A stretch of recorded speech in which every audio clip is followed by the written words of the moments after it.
Who owns your startup idea?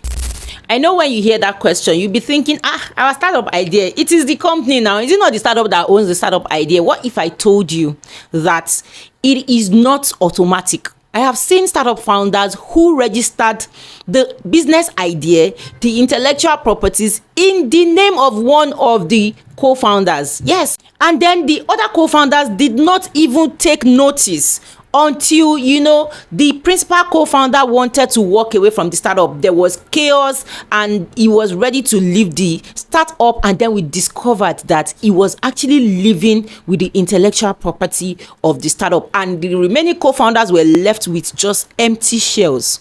In that kind of situation, even if you want to get investors, when they do their due diligence and they see that the intellectual property, maybe your startup idea or your IP, are all registered in the personal name of one of the co-founders, no investor would invest in that startup, because the startup practically owns nothing.